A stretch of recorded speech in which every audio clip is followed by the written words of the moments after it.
Namaste. The mother was once describing about a cyclone. Now we had one hitting the western coast, and we have another which is coming toward the eastern coast. So she gives the example of the cyclone and says there are four ways of dealing with the cyclone. And then she turns it to the analogy, human analogy. So the first is where you are completely submerged under the cyclone.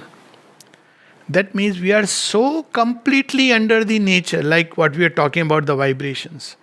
We are so completely submerged with it that we are just a slave. The cyclone comes and wherever it carries us, we are carried by that, or we are destroyed, broken. So this is one kind of humanity, and if we take the relation of soul with nature, it's described beautifully in Sri Aurobindo's play Vasavdatta. So that's where you see the Purusha and Prakriti relation. So first the soul, he says, I am like your slave. Oh princess, I am your slave. He is himself a prince. Then slowly and toward the end he becomes the master. So these are the three poises of the soul and nature. So first is when it is completely at the mercy of Prakriti. Dark Prakriti, ignorant Prakriti. Prakriti is all shades. Second poise is where you are not submerged with you. The cyclone is passing through, but you are a witness. You can stand apart. Cyclone is still there. It's moving on the surface. But there is inside you something which is able to witness it. So there are two kinds of people. One, when they are caught in the vibration, they are completely driven by it. And the second, while on the surface there is the storm, something on the surface still, if you just observe the surface, you will feel, oh, the person is behaving like anyone else. But deep inside there is that poise. So you will often see this in the case of many of these rishis. So suddenly he will give a curse. So then you say, you have given a curse, what do I do? He says, now curse to व्यर्थ नहीं जाएगा, लेकिन अच्छा मैं उपाय बता देता हूँ. So because they have that witness self, so suddenly they come out. The famous curse of Parshuram to Karna and many other. So they have told. Then he says, what do I do next? Durvasa is known for that. He would curse. Then when you say, sir, you have, okay, I'll tell you something, there is a way out. So that's where you are a witness. So there is something happening, but you are able to stand apart from the cyclone. Many people are in that state in yoga, and you can't differentiate it from the outside with those who are just helplessly submerged in the storm, except that those who have become a witness, in them the intensity and the duration will be much less. It will come, touch you for a while, there will be quiver and it will pass away. Inside you are unmoved, and because you are unmoved inside, you don't get so affected. Momentary anger, momentary impulse, then you are able to detach. The third stage is where you are master of the cyclone.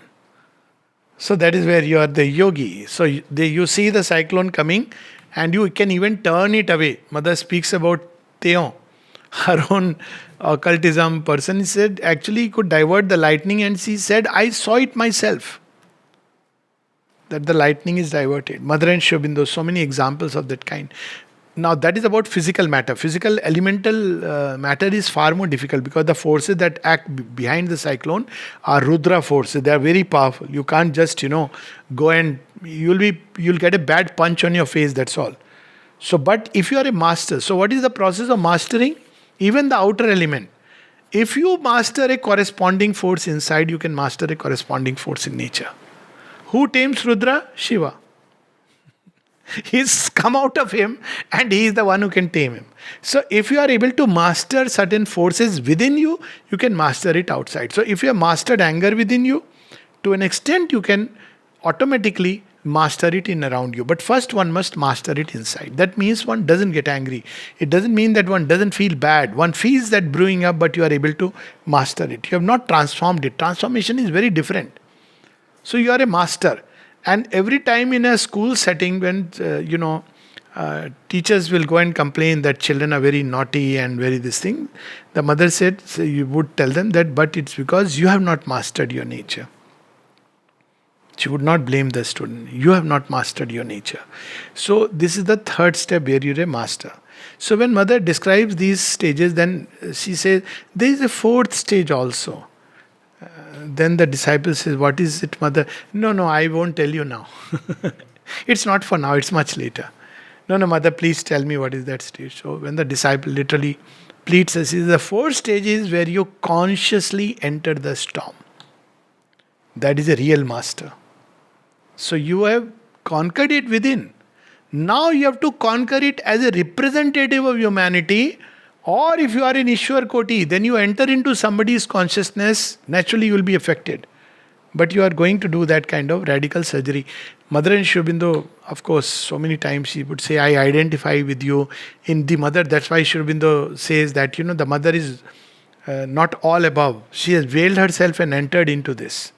So that is the highest stage, but she says only somebody who has arrived at a union with the divine can do it. So it's like with a disclaimer. So these are the four stages of this mastering the cyclone. So Sri Aurobindo is the master of masters. So who is the Raj Rajeshwar? Yog Yogeshwar. Yog Yogeshwar is somebody who is doing something which even the yogis cannot do. So yogis have learned to master nature and free themselves from the grip of nature. That's a yogi. Then at another level, yogi is somebody who unites with the divine essence, either within or above. That's a yogi. What happens to his nature?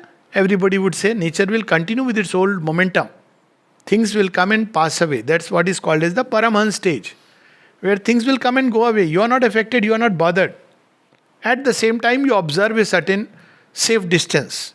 As Sri Ramakrishna would say, Kamani Kanchan, Dure Raho.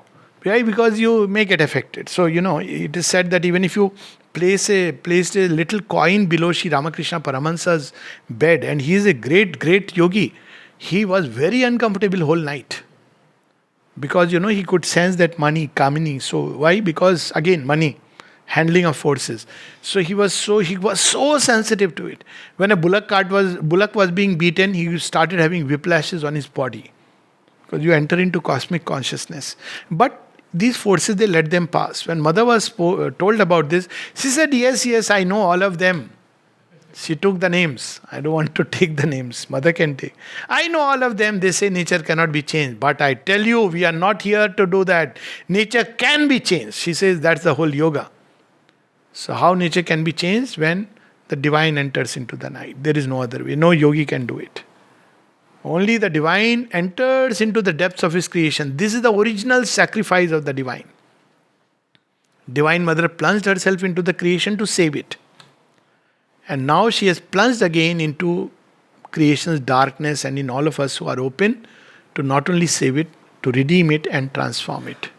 So this is the poem which many places it is, God's labor is one of them, where Sri Aurobindo speaks of, I have dug deep and I have been digging deep and long in a horror of filth and mire, a bed for the golden river song, a home for the deathless fire.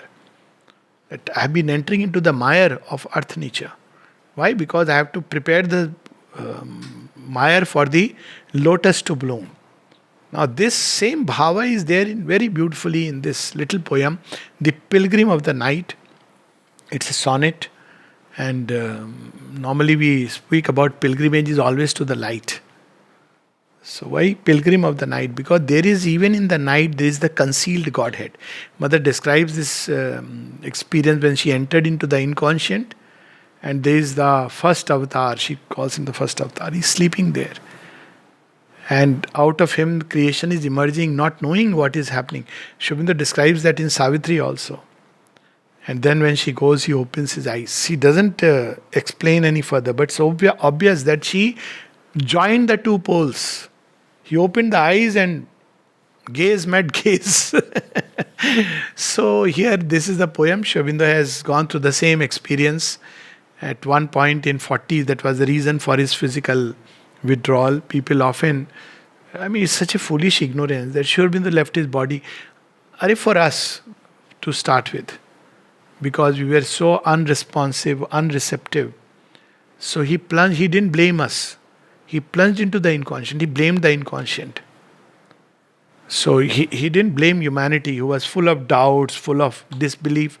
He said doubts, disbelief are coming from there. So he plunged into that night to set things right there. And that was his final act of sacrifice, where he went into the night, and with him went the trail of light. You imagine the whole light went along with him right to the other end. That's how the first time the supermind descended into matter is 5th December 1950. That is the day of supramental descent, not 29th February 1956. That is called supramental manifestation. The mother has clarified this. So when he goes into the night, what happens? The pilgrim of the night, I made an assignation with the night. In the abyss was fixed our rendezvous. In my breast, carrying God's deathless light, I came her dark and dangerous heart to woo.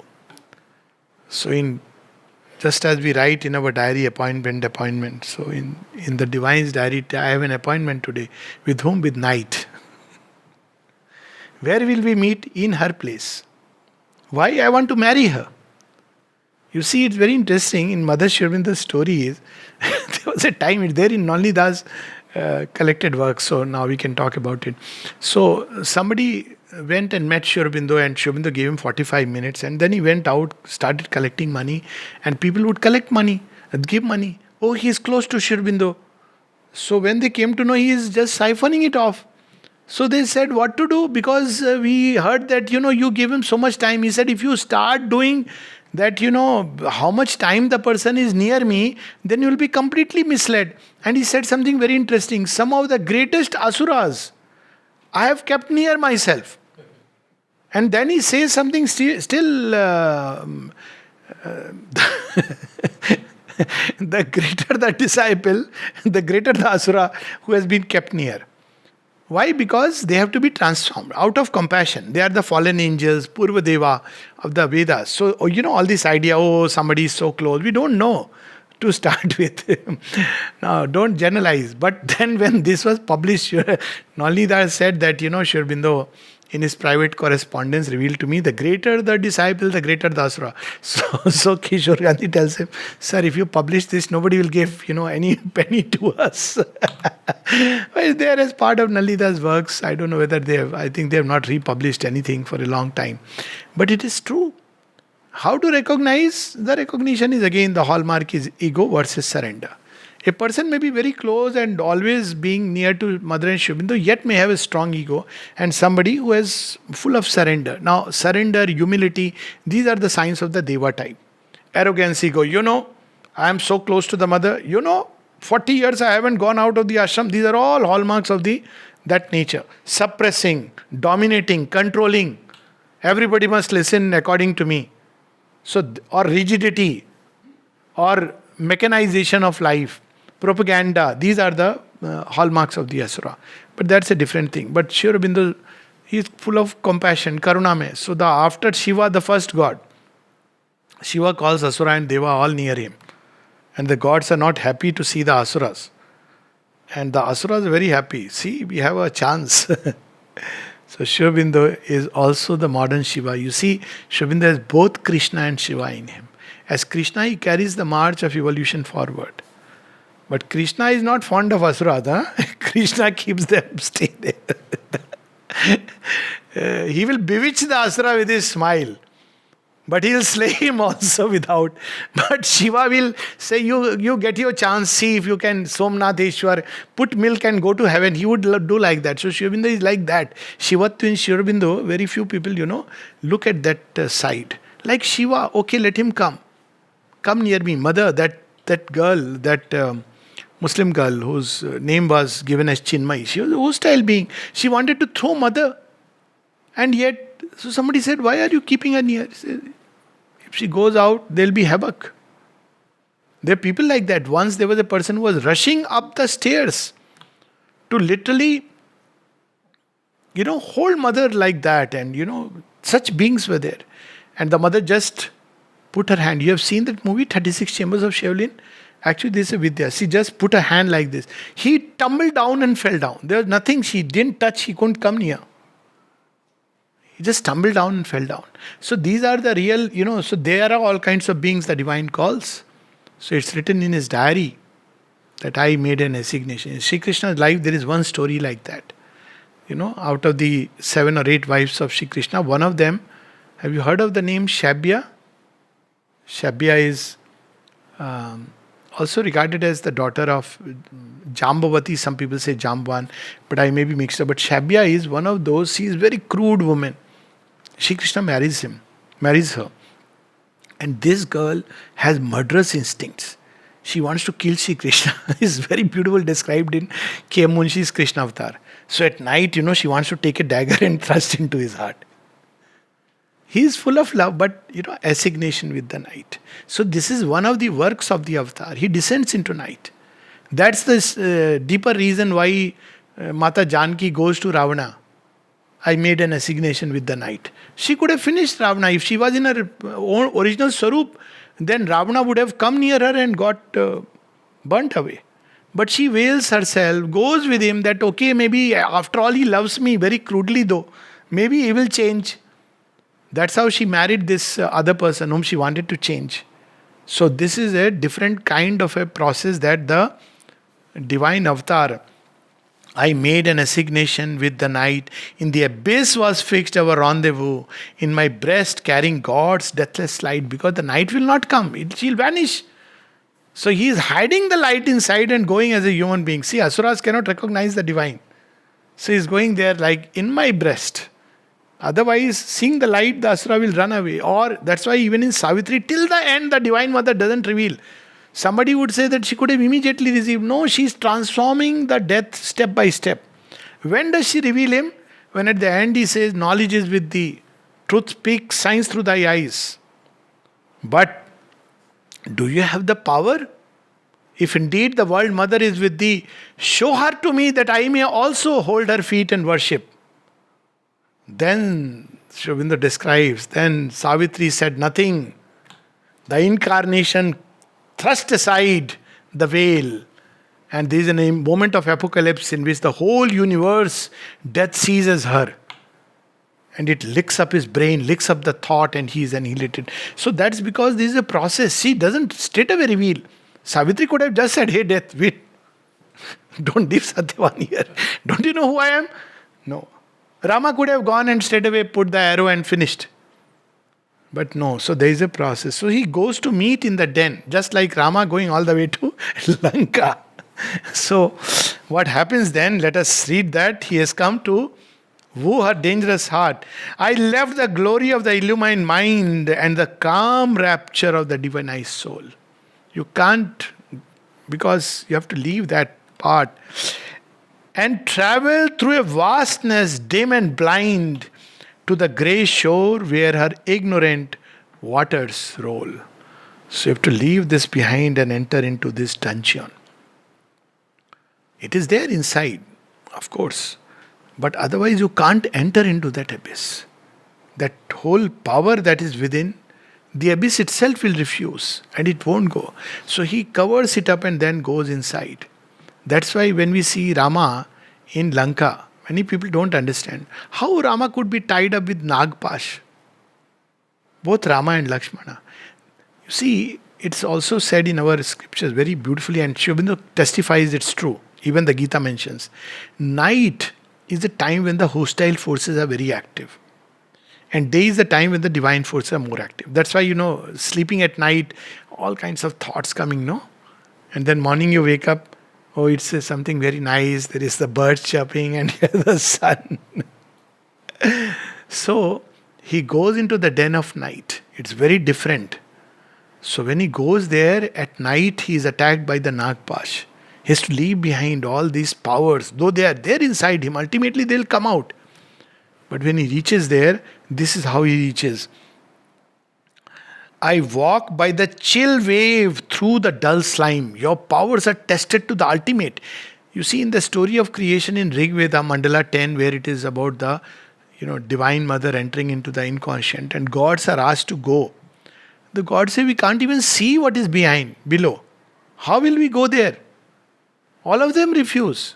So according to one story, Agni goes. According to another, they pray to the divine mother, and the gods can't go there. It's such a place. So all these powers, they tend to, that's why you see Vritrasur. How Vritrasur is killed. It's a very interesting story. None of the gods can succeed against him.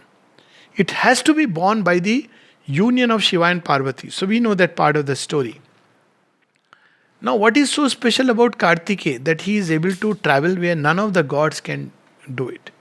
You see, Kartikeya's birth, Shiva, when he goes to meet Parvati after the marriage, he says, if we have to have a child, none of these powers, because he's entering now in the darkest domain. So he starts, there's a word term used in Sanskrit literature. He's dressed one by one.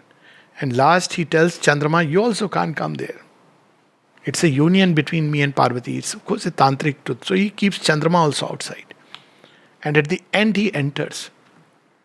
Naisargik avastha, that is the word. Naisargik. Where there is nothing, you're uncovered completely. Because you can't enter into the darkness without that. It doesn't allow you. These powers and forces will themselves hold you back.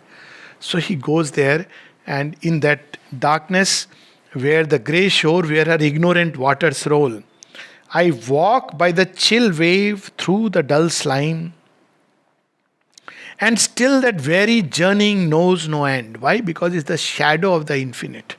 So Sri Aurobindo says, the more you probe, it becomes more and more fathomless. Never try to understand a dark mystery. It's like the dark web, no? People start, Acha, I have heard about, let me see. You go into it, it's a net which will suck you inside. It's infinite. Only the divine grace can rescue, because it's the shadow of the infinite. So it is that powerful. So he says that it knows no end. Lost is the lustrous godhead beyond time. There comes no voice of the celestial friend. So it's a stage in yoga, even certain individuals will experience it, that in the beginning, so often I've used this terminology with that in this yoga there are different stages. The womb stage, when you don't know, but mother is feeding you, lovely, beautiful. Then you have the comb stage, when you're baby and mother takes, comb and all that. Then there is the bomb stage, when suddenly there is an explosion. Then you enter into nature and you see, my God, that psychic thing is all behind. It's always there. It can never be lost. But you enter into the gusty fields of nature where this is the war which is waging on. Bachcha bada ho gaya, chalo Mahabharat mein. There is the Mahabharata. Huh? So Sri Krishna's life in Vrindavan is very different from Braj Bala and all that. Most people don't want to see the Kurukshetra. Have you ever seen a temple of Krishna with Arjuna? Everywhere it is Krishna Radha. That's convenient. It's so nice to do Garbaras. Very difficult to take the bow and arrow and stand and face the enemy. So Shri Krishna with that. But you see, many people don't even know about, what that form is. It's very surprising. I think there's one temple where you have Krishna and Arjuna. But Radha Krishna, plenty. Why it is so? Isn't it the same Krishna? Now Krishna, that Godhead, immanent divine, the psychic, growing beautifully with all the beatific energies. And when he has grown up, then you enter into the Mahabharata. So then that celestial friend, everything is veiled. Veiled because you are there. It's always there. It can never go away. But the further you go, the more it appears like veiled, and you have to keep calling mother, mother, mother. This is not something to be done consciously. I mean, in the sense that, let me go because somewhere we have read. It's to be done by the divine. It's the divine doing it. And if he sends somebody with him, like Arjuna, goes with Arjuna in the darkest darkness, Yamlok. So that's a different thing altogether. But it's not something to be done. Sri Aurobindo has said entering into darkness, so now I am also doing yoga in the darkness. No, it doesn't work like that. So it is only the Lord who has entered there, and what happens there? There comes no voice of the celestial friend. Who is the celestial friend? His own Godhead, the divine. And yet I know my footprints' track shall be a pathway towards immortality. Why he was descending into it? To carry the light all the way, to build his tracks. When people come, they will have to walk this way. So when they walk this, because you have to enter into these fields at some point of time, the yoga enters into these fields. First, the yoga touches the beautiful parts. So your mind, wonderful glimpses, or the heart is touched, oh, lovely, what a devotion. And then it enters into the vital parts. There also no problem, work for the divine, purifier. So all ambition, lust turns into divine work. Then it enters into the physical, the bastion of resistance. And that's when the physical and the subconscious, you feel dull, you feel helpless, you feel, oh, it's not worth it, you feel that, hoga nahi, hote parbe na. Korte parbe na, hobe na. That time you have to say, have. There is a reply like Shurvindo. You have to tell, have. It will. Why? Because the Lord has walked this way, He is there. And you have to keep calling Ma. So that is the process. So because He has made the tracks, humanity can walk that way. The transformation of the subconscious and the inconscient. They have done it for the world. We have our chinna little subconscious and little inconscient. We all have our share of little darkness, no? Mother says at one place, do not walk among the holies. Do not try to behave like a holy person. Accept your share of the undivine. She says that. But what to do? She says, offer it to the light. Not that share of the undivine means now. In Christianity it is called as sharing the cross. Bearing the cross of Christ. So, when we are in world, we have to share some burden of the world. And that burden is shared by all who have this impulse. Savitri says, no, he who would save the world must bear its pain. The great who came to following this grandiose urge, they had to go under the yoke. You have no way. But Sri Aurobindo and the mother have gone and created the passage through which the golden waters roll. That's how he describes in God's labor that a little more and the new life store, they are open. And then he sees that the radiant children of paradise, down a stairway's end, clarioning darkness's end. So this poem, The Pilgrim of the Night, this is a unique aspect of this yoga. I made an assignation with the night. In the abyss was fixed our rendezvous. In my breast carrying God's deathless light, I came her dark and dangerous heart to woo. I left the glory of the illumined mind and the calm rapture of the divinized soul and travelled through a vastness dim and blind to the grey shore where her ignorant waters roll. I walk by the chill wave through the dull slime, and still that weary journeying knows no end. Lost is the lustrous godhead beyond time. There comes no voice of the celestial friend. This darkness ordinarily is covered up by the facade of civilization. I think the other day I had posted that why things seem to become aggravated here. She says, because in outer life you have all these facades. You must talk nicely. Why? Because you lose your job, as simple as that. But here all those other motives are taken away. So what you are deep inside, all these layers, they come out in the front. Why? Because they have to be purified and transformed. So it looks as if these difficulties have become increased, but no. They have come into the open, whereas in outside world they remain hidden inside. Nobody gets to know about them. Why? Because the outside world is a cover of falsehood. So all the falsehood, deceit remains hidden. Here you can't. It will come out whether you like it or not. Especially when there is the action of truth. You have to face it. You have to go through it. Why? Because they have done this job. They have descended into the night. So therefore, truth is even operative there. And yet I know my footprints' track shall be a pathway towards immortality. Namaste.